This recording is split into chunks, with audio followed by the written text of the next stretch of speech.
Olá, pessoal, tudo bem? Boa noite. Tudo tranquilo?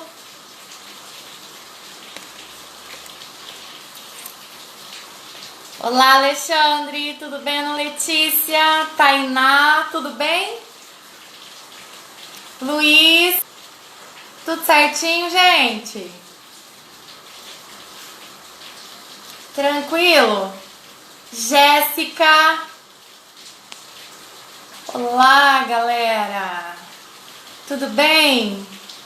Rodrigo, Kessia, tudo sossegado? Mirelle, Delei, nossa, quanta gente, que legal!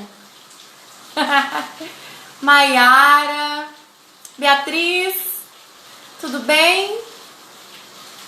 E aí, preparados para uma live sobre direito criminal? O que vocês acham? Vamos caprichar? Vamos fazer uma live bem bacana? Oi, Rogers, Hélio Cavalcante, tudo tranquilo? Lucas, Jéssica Barbosa, legal! Que bom que vocês estão aqui, gente!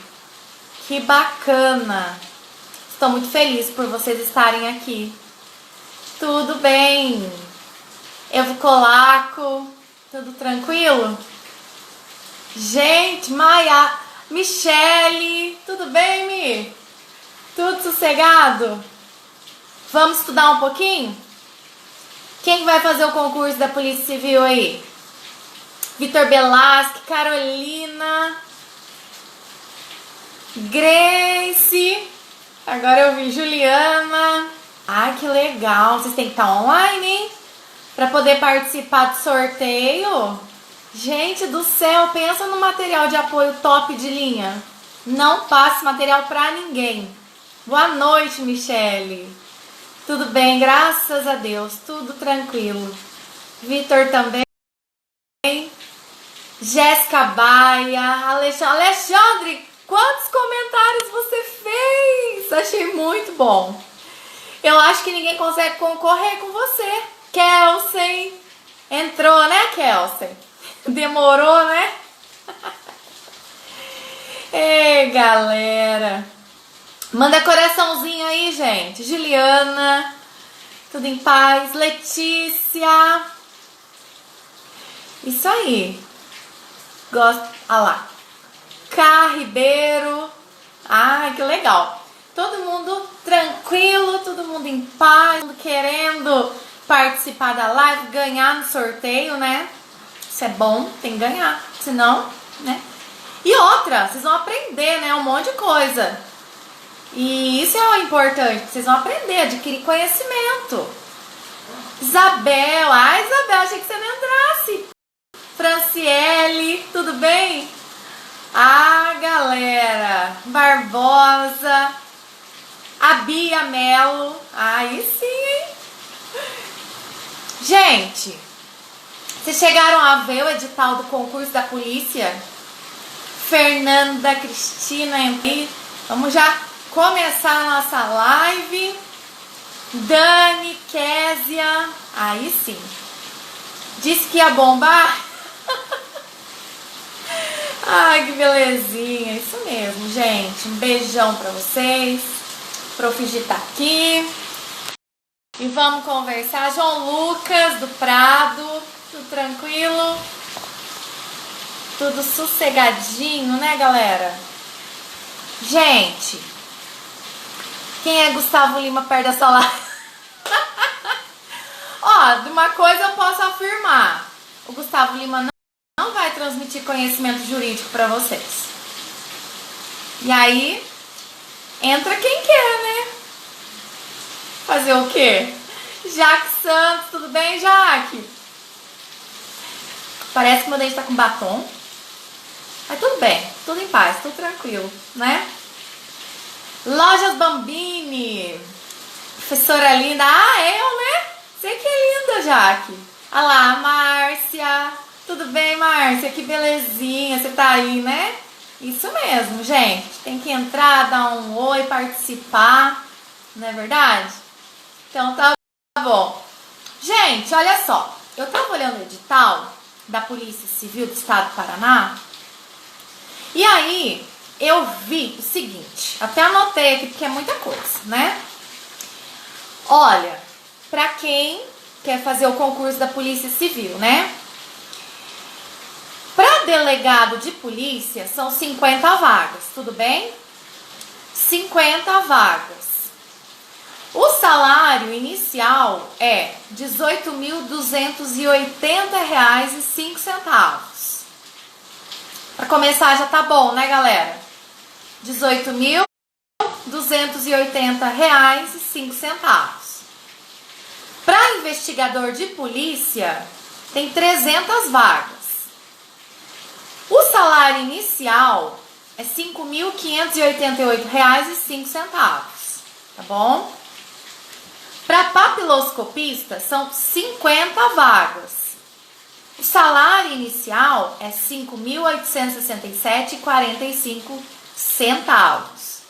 As inscrições vão do dia 4 de maio até o dia 3 de junho, até as 12 horas, tá bom?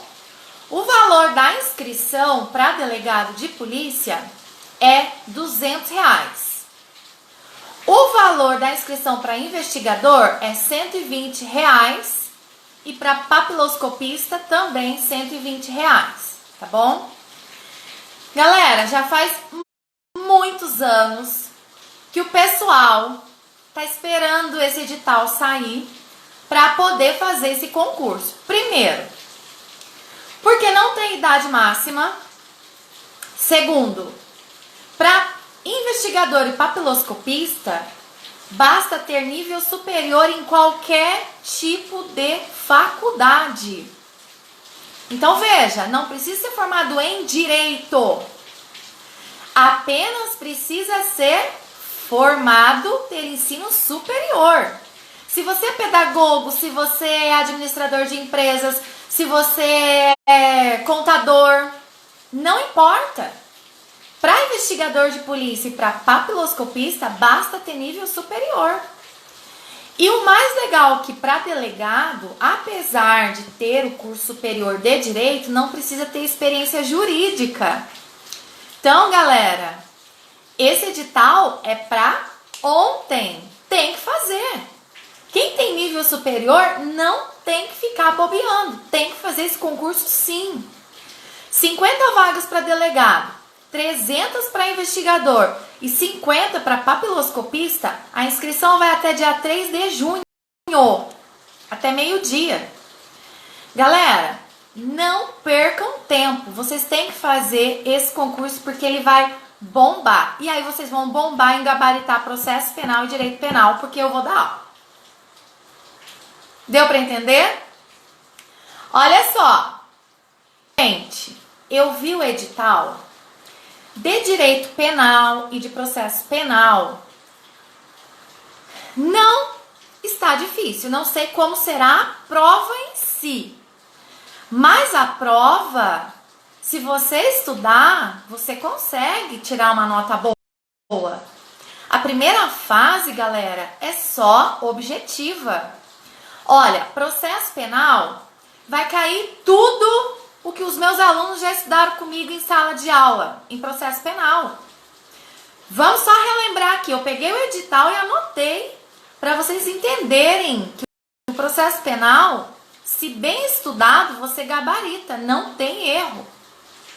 Olha, processo penal vai cair inquérito, TC, termo circunstanciado, ação penal, ação civil ex delito, provas no processo penal. Aí dentro de provas, interrogatório do réu, palavra da vítima, testemunhas, reconhecimento de pessoas e coisas, perito. Tudo que a gente vê em sala de aula na graduação é o que cai em processo penal. Não tem como errar. Tá me entendendo? Ó, citação e intimação, vou falar hoje aqui. Sentença, e aí entra sentença absolutória, condenatória, extinção de punibilidade, que é uma matéria que eu tô dando aula agora pro 6º período. que se tiver aqui vai lembrar e vai dar um joia aqui pra mim. Prisão. Prisão em flagrante, prisão preventiva, prisão temporária. Procedimentos. Procedimento comum ordinário, comum sumário, comum sumaríssimo. Juizado especial entra no sumaríssimo. Recursos. Recurso de embargos, apelação. Recurso em sentido estrito. Galera, e execução da pena. Execução da pena também bem tranquilo. O que eles podem pedir? E aí que eu vou começar a falar um pouco em cima do processo penal, mas aguenta aí que eu vou falar um pouquinho do penal também, tá bom? O que eles podem pedir nessa prova é algo que de repente ainda não caiu nas outras provas. O que não caiu nas outras provas? Pacote anticrime. A novidade agora é o pacote anticrime. Gente, não tem como fugir do pacote anticrime. Tem que pegar a lei e mastigar o pacote anticrime. Ai, professora, eu preciso me antenar mais no pacote. Sim. E a partir de hoje em diante, até chegar à época desse concurso, eu falarei muito sobre o processo penal e direito penal. Então, para quem tem interesse nesse concurso, quando eu postar algo nesse sentido, olha, concurso da Polícia Civil, live, vem com tudo porque eu vou dar aula. E vou disponibilizar essa aula no meu canal do YouTube depois, tá? Mas veja bem, eu quero que vocês estejam junto comigo, porque cada vez que eu fizer essa live, eu vou sortear o meu material de apoio. Então, eu tenho material de apoio de processo penal e de direito penal que é top de linha, que eu nunca passei pra ninguém. E dependendo, se tiver bombando a live e a professora estiver bem animada, eu vou fazer esse sorteio. E é óbvio que eu gostaria que vocês estivessem junto comigo pra gente estar interagindo. Porque se você tem uma dúvida e pergunta pra mim, eu já te respondo. Entende? Então, assim, galera, fica antenado, fica junto comigo, porque o negócio não é difícil. A área criminal não é difícil. Eu garanto processo penal e penal pra vocês. Agora, as outras disciplinas, esquece, porque daí a professora também não dá conta. É muita coisa. Só para vocês terem uma noção, no direito penal, ó, no direito penal, anotei aqui para vocês entenderem que não é difícil. Tá lá no edital princípios, tá no edital lei penal no tempo e no espaço. Tem até uma brincadeira que a gente faz, inclusive quando eu falo da lei penal no tempo e no espaço, quanto ao tempo, quanto ao lugar, tem até aquela palavrinha luta, que fala das teorias. Não sei se vocês se recordam, mas tem aqui na Dicas Profigi, eu já postei uma dica nesse sentido. As excludentes de ilicitude, excludentes de culpabilidade, eu já aqui no Dicas Profigi, todas elas. Mastigadinho em forma de esquema. Concurso de pessoas e a parte especial do direito penal. O que pode cair na parte especial do direito penal? Dos crimes praticados contra o funcionário público e dos crimes praticados pelo próprio funcionário público. Se você está fazendo um concurso público, é óbvio que vai cair questões relacionadas a crimes praticados contra funcionário público e pelo próprio funcionário público. E aí tem um monte de dica. Então veja bem, o que nós vamos pegar aqui a partir desse momento, tá? Eu vou trabalhar com vocês os temas que são vinculados tanto para delegado, investigador e papiloscopista. Por quê? Porque lá no edital, tudo que cair de processo penal para delegado também vai cair para investigador e papiloscopista. Tudo que cair no edital para delegado de direito penal é também o edital para o papiloscopista e investigador. Então, coincidiu do edital de delegado no processo penal e direito penal cair também idêntico para investigador e papiloscopista. Então, gente, eu vou trabalhar em cima para vocês os temas do edital que vão ajudar vocês tanto no concurso para delegado, investigador e papiloscopista. Tá bom? Então, a prof vai trabalhar o edital vinculado a delegado, investigador e papiloscopista, porque coincidentemente é o mesmo edital. Isso é muito bom.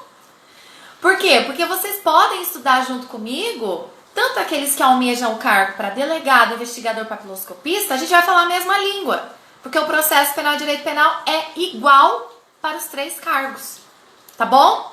Vamos começar então? Só fala pra mim aí, a minha voz dá pra ouvir bem? Dá um joia, que eu vou começar a falar um monte de coisa bacana. Caiu, você vai acertar. Tenho certeza disso. Absoluta certeza. Se cair a questão que eu falar e vai cair, você vai acertar a questão. Vamos lá?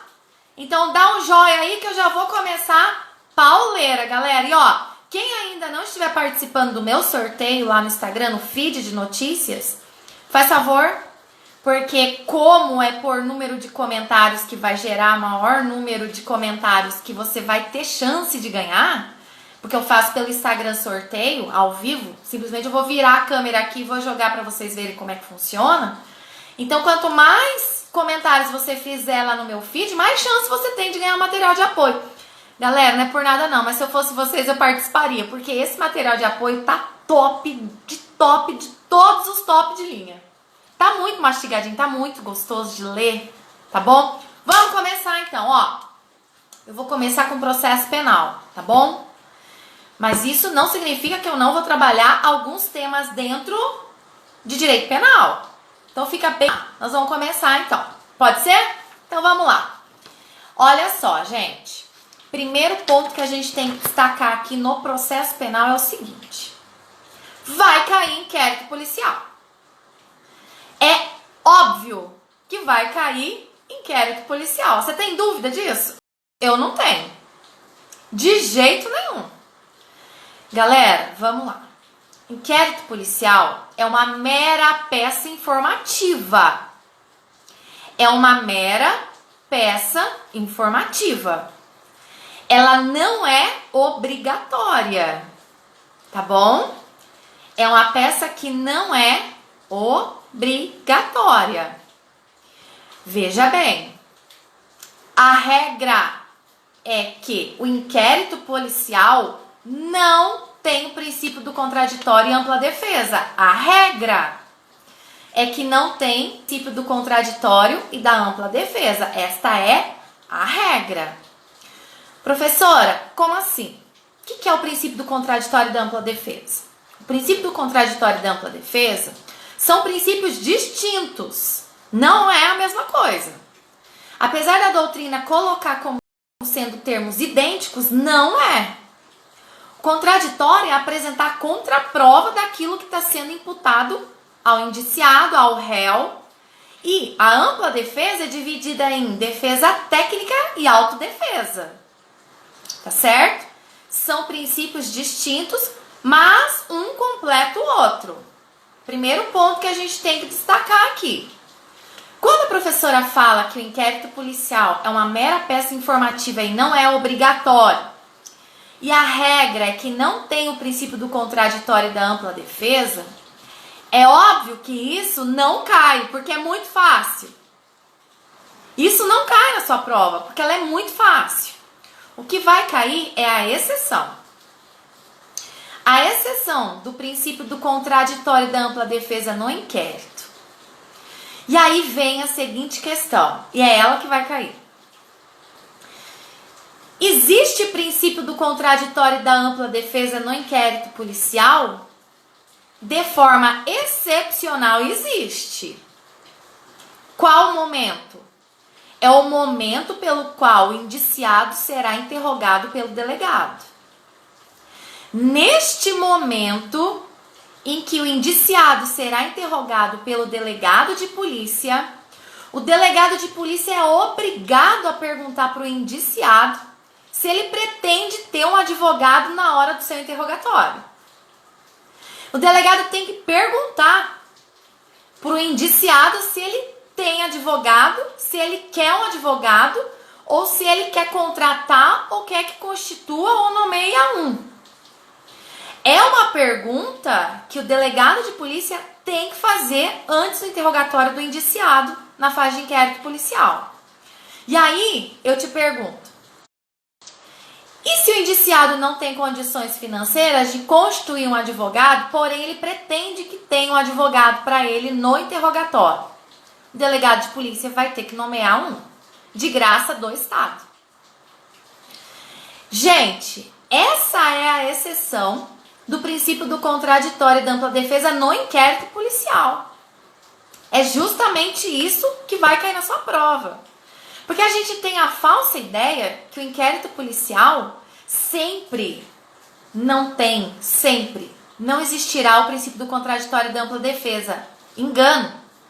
Na hora do interrogatório do indiciado, o delegado é obrigado a perguntar pro indiciado se ele quer um advogado.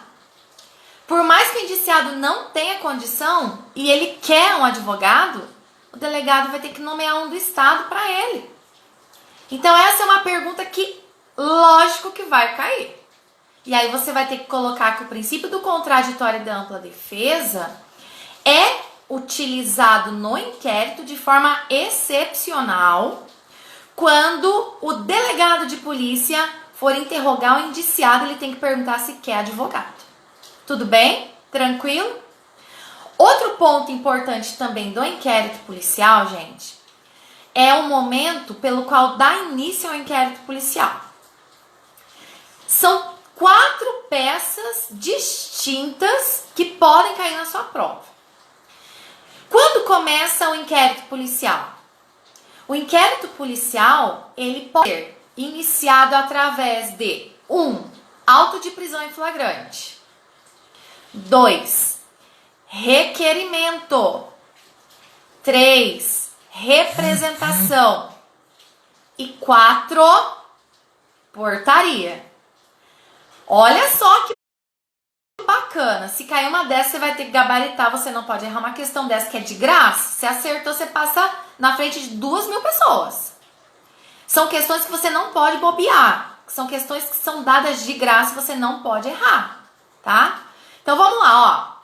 Quando se inicia o inquérito policial, quais são as 4 peças que podem dar início ao inquérito policial? 1. Auto de prisão em flagrante. 2. Requerimento. 3. Representação da vítima. Ou 4. Portaria. Professora, qual é a diferença entre essas? A diferença é, primeiro, eu sempre digo assim, o processo penal, por mais que você não saiba o significado, você pega o texto de lei, você pega a frase, decifra na língua portuguesa que você vai descobrir qual é a resposta. Quando eu falo auto de prisão em flagrante, eu estou dizendo que houve um flagrante. Por que eu vou dar início ao inquérito policial com auto de prisão em flagrante? Porque o réu chegou preso em flagrante na delegacia. Não tem outra peça para eu dar início ao inquérito a não ser essa. Então, o auto de prisão em flagrante é porque o cara chegou preso em flagrante à minha delegacia. E é por isso que eu vou iniciar o inquérito com auto de prisão em flagrante. Por que eu dou início através de requerimento? Por quê? Porque veio um requerimento ou do juiz da comarca ou do promotor de justiça. Quando a gente fala em requerimento, é porque veio um requerimento assinado pelo juiz ou pelo promotor de justiça. Aí vem a seguinte questão: o delegado de polícia é obrigado a instaurar inquérito quando existe requerimento? Não é que ele é obrigado, mas se o juiz ou o promotor elaborou esse requerimento, é porque eles têm indício suficiente de autoria e prova da materialidade. Então é óbvio que o delegado vai instaurar inquérito, porque ele vai apurar esses fatos. E ele vai instaurar. Professora, por que o inquérito policial dá início através de uma representação da vítima? Porque nós temos crimes no Código Penal brasileiro que dependem de representação da vítima. Vou dar um exemplo. O crime de furto de uso comum. Aquele furto de condômino. Enquanto não tiver representação da vítima, não tem como instaurar inquérito policial. Não tem a absoluta noção de que eu tenho, como delegada de polícia, como instaurar esse inquérito. Enquanto a vítima não representa, porque o crime depende de representação, eu não consigo fazer nada. E não só eu, delegada, mas o próprio promotor de justiça não consegue nem oferecer denúncia na ação penal. Então, galera, existem crimes dispostos no Código Penal que, enquanto a vítima não representa, nada poderá ser feito. Mas não é porque eu não quero, é porque eu não consigo, porque a lei não me permite. Então, se a vítima veio através de uma representação, e essa representação pode ser feita oral, eu vou reduzir a termo, ela vai assinar e eu já instauro em inquérito. Se ela elabora isso de uma forma que traga por escrito, não tem problema nenhum. Eu simplesmente, como delegada de polícia, eu vou analisar tudo isso e vou instaurar inquérito para apurar os fatos. Mas eu vou dar início. Se for crime, eu vou dar início. Se tiver indício suficiente de autoria, eu também dou início.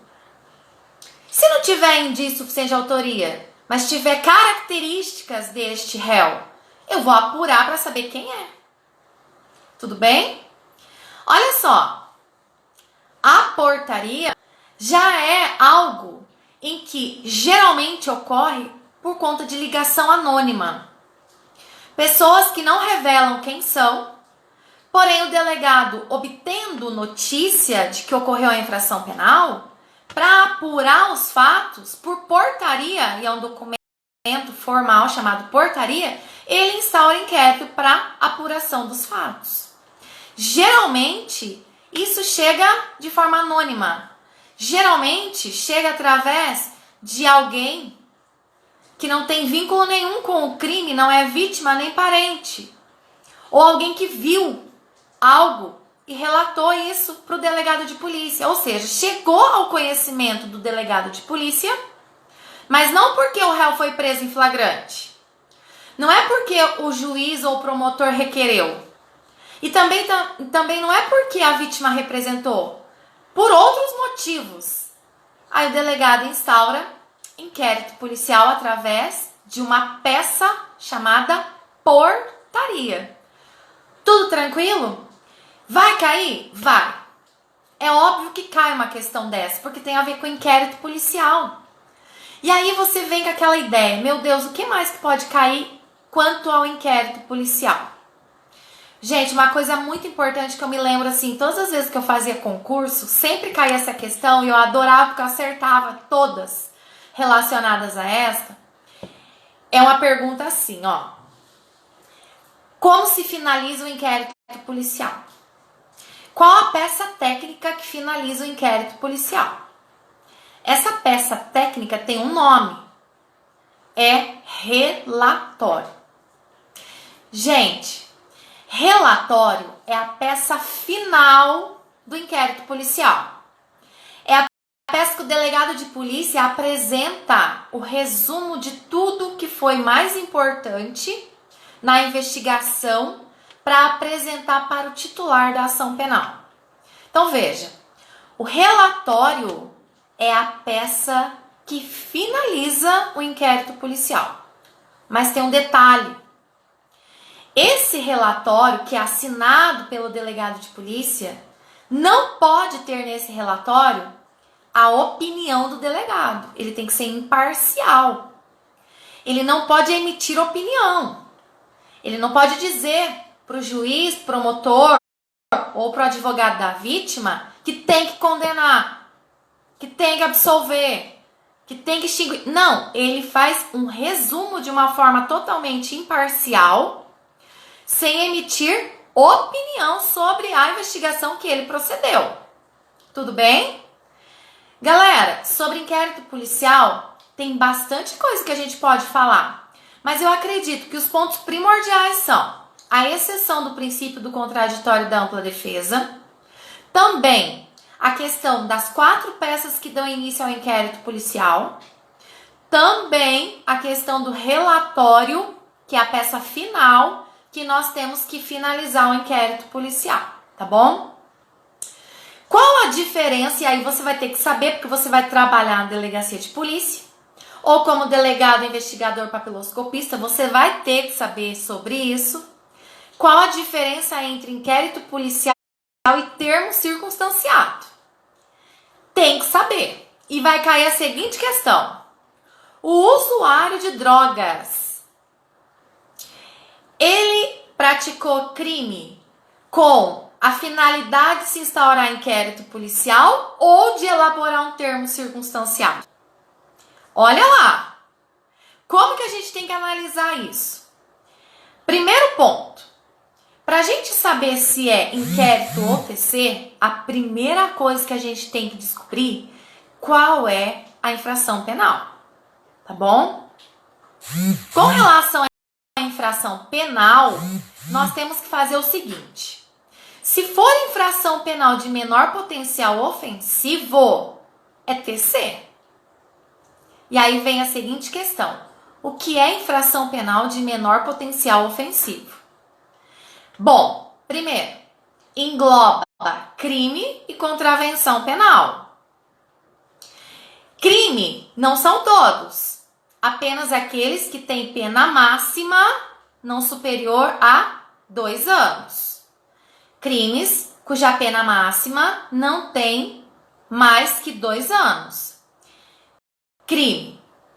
E as contravenções penais? As contravenções penais, todas são para termo circunstanciado. Por quê? Porque contravenção penal também é conhecido como crime anão. Ela é conhecida como crime anão. E todas estão no Lei 3688 de 41.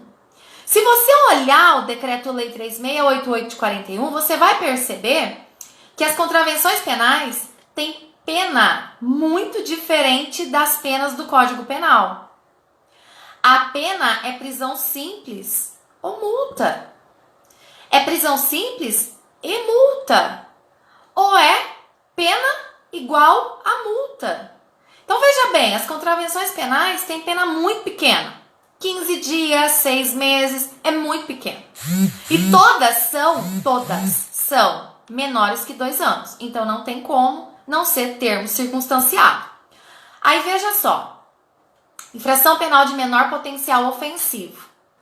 Engloba crime cuja pena máxima não seja superior a 2 anos e todas as contravenções penais que estão dispostos no Decreto-Lei 3688 de 41.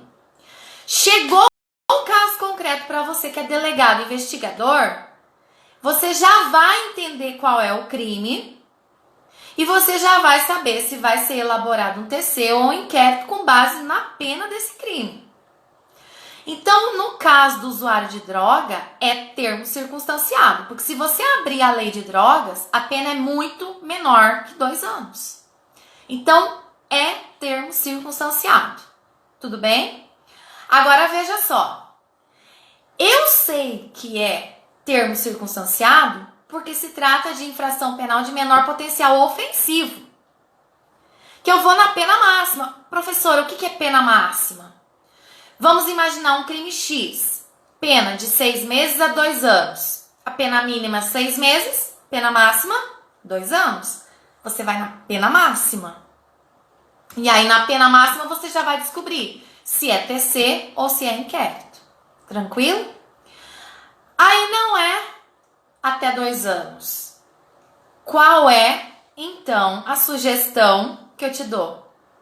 Por eliminação, vai ter que ser inquérito. Então, primeiro você descobre o crime, vai na pena máxima dele. Se for até 2 anos é TC, se for mais que 2 anos, 2 anos e 1 dia para frente é inquérito. O que vai cair? Crime de desacato. O crime de desacato é o crime que crava os 2 anos na pena máxima. E o candidato fica na dúvida se 2 anos cravadinho é TC ou é inquérito. Não pode ter dúvida. Cravou 2 anos certinho, é TC. Eu disse não superior a 2 anos. Então, até 2 anos é TC. Tudo bem? Gente, será que o delegado de polícia pode arquivar inquérito policial? Será que o delegado de polícia tem a atribuição de arquivar inquérito policial? Jamais. Não pode arquivar inquérito policial. Sabe quem arquiva inquérito policial? Só o juiz. isso também pode cair. E aí, o que a gente vai entender?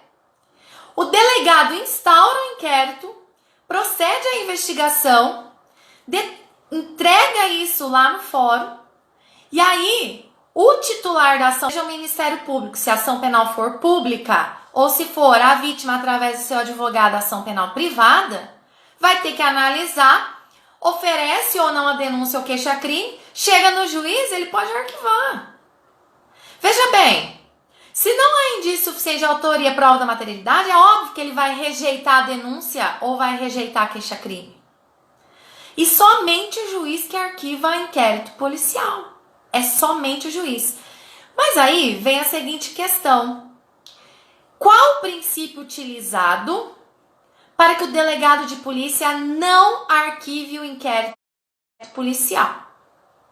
O princípio é da indisponibilidade. O princípio da indisponibilidade é aquele pelo qual as pessoas que estão em torno da ação penal, que são as chamadas titulares, ou o delegado que procede à investigação, pelo princípio da indisponibilidade, não pode dispor da atribuição que lhe compete. Ao mesmo tempo que ele instaura, ele não pode arquivar. O que ele pode fazer é um requerimento para o magistrado para que o juiz determine, mas ele arquivar jamais. Da mesma forma, o promotor de justiça. O promotor de justiça também não pode arquivar a ação penal. Por mais que ele seja o titular na ação penal pública, a partir do momento que ele oferece a denúncia, ele não pode arquivar, ele pode requerer absolvição. E o juiz sentencia absolvendo ou não. Mas arquivar a ação penal, o promotor de justiça também não pode. Pelo princípio da indisponibilidade. Gravem bem esse princípio que ele vai cair. O princípio da indisponibilidade é aquele pelo qual tanto o titular da ação penal quanto o delegado na investigação policial não tem atribuição para arquivar nem inquérito nem ação penal. Por quê? Porque eles não têm o poder de dispor da função que lhe compete. Tudo bem? Tranquilo? Galera, sobre a ação penal, eu tenho uma coisa bem importante para dizer para vocês. E a gente já vai entrar num crime, ou seja, eu vou trazer o direito penal para dentro do processo penal para a gente poder entender a ação penal, tá bom? Primeiro ponto. A ação penal, ela pode ser pública ou privada. A ação penal pública tem como titular o Ministério Público. Ó, não é difícil. Se você analisar que a ação penal é pública, só pode ser Ministério Público o titular. O nome já está falando que é Ministério Público. Ação penal pública, Ministério Público. E aí o candidato, eu não sei por que ele se enrosca nessa parte, coisa que não poderia ter dúvida, é quando a ação penal pública é condicionada à representação da vítima. Não muda a titularidade, ela continua sendo do promotor de justiça. A única questão é que enquanto a vítima não representa, o promotor não consegue oferecer a denúncia. Mas não é porque a vítima se tornou titular, é porque ela depende de representar para que o promotor possa atuar.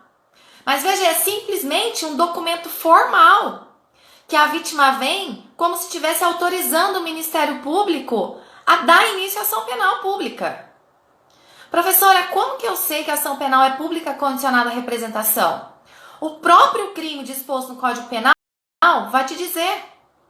Se você abrir o Código Penal na parte especial, sempre no final do título que trabalha dos crimes, está dizendo assim: somente se procede mediante representação. Se não falar nada, é porque a ação penal é pública incondicionada. Então não depende de representação da... Mas, gente, entenda o seguinte: não é porque o promotor depende da representação da vítima que ela se tornou titular da ação penal pública. De jeito nenhum. A ação penal continua sendo pública. Porém, dependendo da representação da vítima, o promotor dá início à atribuição que lhe compete, que é oferecer a denúncia, tá bom? Outra coisa importante também que a gente tem que destacar aqui, que é a ação penal privada.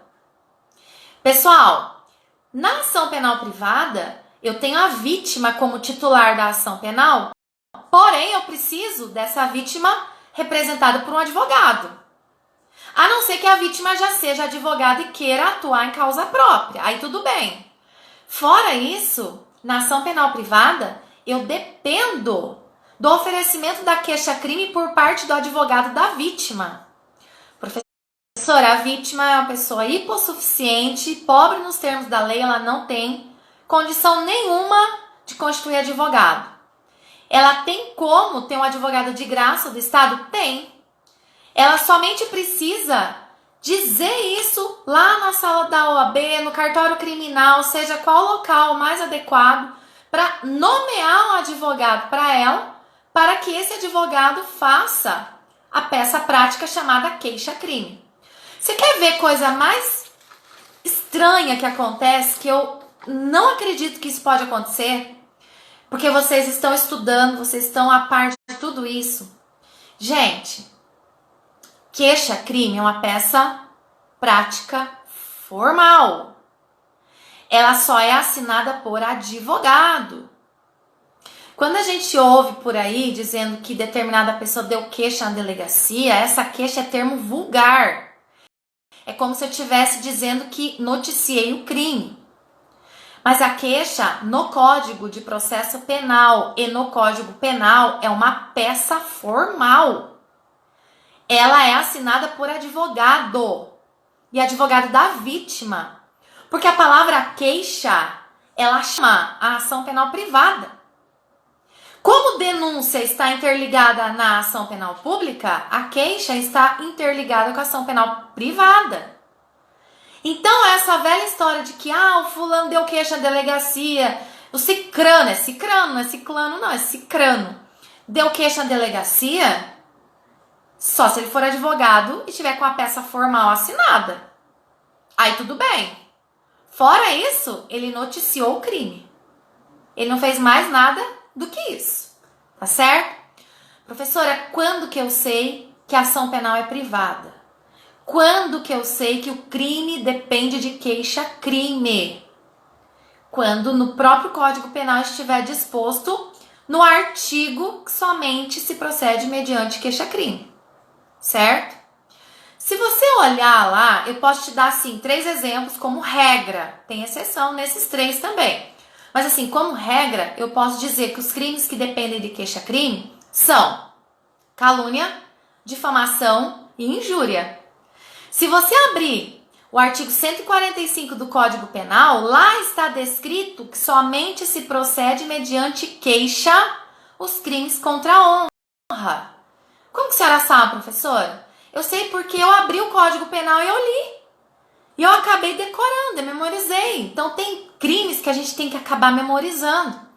Então se fosse para falar para vocês assim, quais os crimes que são mediante queixa-crime? São vários. Mas o que a gente mais ouve falar é o de calúnia, difamação e injúria, que são dos crimes contra a honra. Agora veja, nós tivemos uma alteração drástica com relação ao crime de estupro. Isso vai cair. Você pode ter certeza absoluta que o crime de estupro vai à tua prova. E existe uma questão assim polêmica sobre isso, dizendo o seguinte: o crime de estupro hoje é de ação penal pública incondicionada. Isso mesmo, galera. Se o promotor de justiça tomar conhecimento de que alguém foi estuprado, independente de ser menor, ser maior, ser mulher, ser homem, qualquer vítima, chegou ao conhecimento dele e ele tiver elementos suficientes de autoria e de materialidade, ele vai oferecer denúncia. A vítima, querendo ou não, ele vai oferecer denúncia se tiver elementos que embasam o oferecimento da denúncia. Ou seja, tem que ter condição da ação, tem que ter pressuposto processual, mas ele não depende de representação da vítima. Ele não depende de autorização da vítima para chegar lá no gabinete dele e falar assim, eu quero que o senhor ofereça denúncia porque eu fui estuprada. Não. Chegou ao conhecimento do promotor, ele vai oferecer denúncia se ele tiver elementos que embasam o oferecimento da denúncia. Veja bem, uma coisa que a gente tem que destacar aqui é o seguinte. O promotor também não fica oferecendo denúncia a Deus dará só porque chegou a notícia ao local em que ele trabalha. Ele tem que ter elementos que ensejam isso. Para oferecer a denúncia, galera, tem vários dispositivos legais que devem ser preenchidos a título de oferecimento de denúncia. Mas uma coisa que eu tenho que destacar aqui para vocês, que com a alteração do crime de estupro, não precisa da representação da vítima mais. Tá certo? Agora veja, gente, como que era antes? Antigamente, o promotor só oferecia denúncias, era uma ação penal pública incondicionada, quando se tratava de menor de idade ou de pessoa vulnerável. Fora isso, representação da vítima tinha que existir. Hoje, com a alteração do crime de estupro, seja menor, vulnerável, maior ou não, se chegou ao conhecimento dele, ele tiver elementos, ele vai oferecer denúncia porque a ação penal é pública incondicionada. É muito importante isso, tá? É muito importante, vocês têm que saber. Tranquilo? Gente, outra questão assim que a gente tem que destacar aqui é a chamada ação civil ex delito. Deus me livre, se cair um negócio desse você tem que saber, tá? Primeira coisa, a ação civil ex delito, ela surgiu em 2008 com a reforma do CPP. O que é isso? É uma ação de indenização a favor da vítima. Veja bem, olha que interessante que é a ação civil ex delito. Até ontem mesmo eu trabalhei com os meus alunos a ação civil ex delito relacionada, anteontem, relacionada à sentença de absolvição do réu. Galera, é engraçado, mas quando a gente apenas lê o artigo 386 do CPP, que fala da sentença absolutória, a gente acha que o fato do réu ter sido absolvido é tranquilo. Independente do inciso que o juiz fundamenta sua sentença de absolvição, é tranquilo, e não é. Tanto que quando o juiz absolve o réu, eu sou obrigada como oficial de justiça a perguntar para o réu se ele quer recorrer. Professora, como assim? Recorrer de sentença absolutória? Quem é o louco? Ele tem o direito de recorrer. Por quê? Porque dependendo do inciso que o juiz fundamenta a sentença absolutória, pode gerar indenização contra o réu e a favor da vítima. Se você abrir o artigo 386 do CPP, são vários incisos. Se o juiz fundamenta a sentença absolutória dizendo que não está provada a existência da infração penal, isso é um problema muito sério para o réu no futuro, porque se vier a comprovar que ele participou, que existiu a infração penal, ele pode ter que pagar uma indenização a favor da vítima. Então, galera, a ação civil ex delito é de suma importância, é interessante. E a gente tem que destacar o seguinte aqui. A ação civil ex delito, geralmente, ela é proposta depois de uma sentença penal condenatória transitada em julgado. E geralmente se utiliza a esfera civil para poder fazer esse pedido de indenização. Mas vocês têm que saber que há possibilidade, isso está no próprio Código de Processo Penal desde 2008, que a vítima pode requerer a indenização dentro da própria ação penal. O juiz criminal, ele vai simplesmente, através do requerimento da vítima, arbitrar um valor indenizatório com base nas provas que foram produzidas nos autos. Não precisa a vítima entrar com uma ação na esfera civil. Ela consegue, através de um requerimento, entrar com esse pedido dentro da própria ação penal. Mas veja, a vítima tem que requerer. Porque o juiz não vai arbitrar a indenização se não houver pedido da vítima na esfera criminal. E a sentença penal, lá dentro da sentença penal, sai se o réu está condenado e o valor da indenização. Então veja, é uma coisa assim muito importante que a gente tem que destacar aqui e que é possível o juiz criminal, através do requerimento da vítima, arbitrar indenização dentro da sentença penal. Não precisa da esfera civil. Mas há possibilidade da vítima aguardar. É uma opção dela. É ela que vai escolher.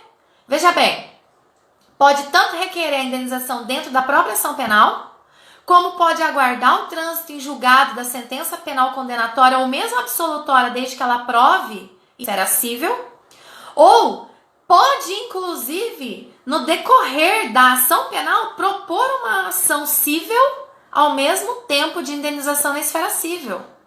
E o que o juiz civil vai fazer? Ele vai suspender o curso do processo civil para aguardar o resultado final na ação penal, para depois desenvolver com base nas provas produzidas no crime, para poder embasar a sua sentença na civil. Olha que interessante. Isso tudo está no Código de Processo Penal, tá bom? Então é um aspecto muito importante. O que eu quero que vocês gravem com a ação civil ex delito? Que apesar do juiz absolver o réu, ainda assim, dependendo do inciso que ele fundamenta a sentença absolutória, há possibilidade de gerar indenização futura contra o réu e a favor da vítima. Tranquilo? Então vamos lá. Seguindo. Misericórdia, quanta coisa. Das provas do processo penal.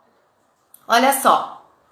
Com relação às provas do processo penal, tem várias provas no processo penal. Eu tenho interrogatório do réu, eu tenho a palavra da vítima, eu tenho testemunha, eu tenho perícia, eu tenho reconhecimento de pessoas e coisas, tenho acariação, tem um monte de provas no processo penal, tá bom? Eu vou fazer aqui um enfoque mais baseado com relação à prova chamada interrogatório do réu, tá bom? O interrogatório do réu é dividido em duas partes. Engana-se quem acha que é somente uma parte. Não é. São duas.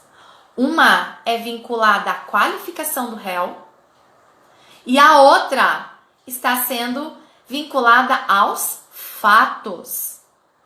Com relação à qualificação do réu, o réu não pode se negar a dizer quem é ele, qual é a sua profissão, quais são os seus dados. Porque senão ele pratica uma contravenção penal disposta no Decreto-Lei 3688 de 41, artigo 68, é recusar dados à autoridade. Gente, ele pratica contravenção penal se ele recusa a emitir os seus dados no seu interrogatório. É muito grave isso. Tanto que ele pode ser conduzido coercitivamente por causa disso se ele não comparecer ao seu interrogatório. Pergunta: o réu pode ser conduzido coercitivamente ao seu interrogatório? Sim, se tratar com relação à sua qualificação. Se tratar quanto à sua qualificação, o réu pode sim ser conduzido coercitivamente. Mas quanto aos fatos, não. Gente, o interrogatório do réu é tão automático que se você participa de um interrogatório do réu, você não percebe a hora que está sendo a qualificação e a hora que está sendo os fatos. Porque é muito atrás do outro. E o juiz, ele não para e pergunta assim: olha, eu farei o interrogatório agora a primeira parte. Qual o seu nome? Endereço? Profissão? Você já foi processado anteriormente? Você já foi condenado? Já cumpriu pena? Aí ele para e fala assim: agora a segunda fase. Ele não fala, ele vai direto. É diretão. E aí você tem que saber que acontece de ser determinada a condução coercitiva do réu para o seu interrogatório somente e exclusivamente quanto à primeira fase, que é a sua qualificação. Quanto à qualificação, ele pode ser conduzido coercitivamente. Tudo bem? Olha só. Quanto aos fatos, E aí que tá o problema maior. O réu pode mentir, pode ficar em silêncio e pode omitir informação. E aí você vem com a seguinte ideia. Por que o réu pode mentir?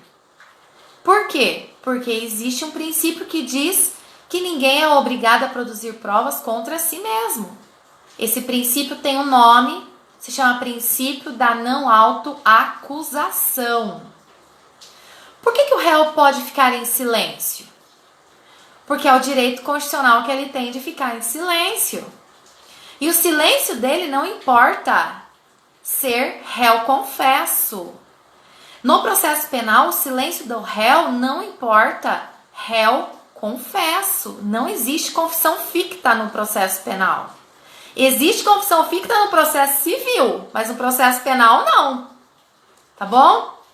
E com relação à omissão? Ele está omitindo informação. Ou será que ele pode confessar a prática do crime? Pode. No interrogatório ele pode confessar. Pode confessar parcial ou total. Ele pode confessar com relação ao fato número 1 e 2 e negar com relação ao 3 e 4. Mas por que o réu confessa? Ele confessa justamente porque não só por causa da atenuante do artigo 65 do Código Penal, não é só por causa. Muitas vezes o réu confessa por questão religiosa, remorso, porque ele quer ficar tranquilo. Então não é só porque ele quer ter uma atenuante na dosimetria da pena. Não é só por causa disso.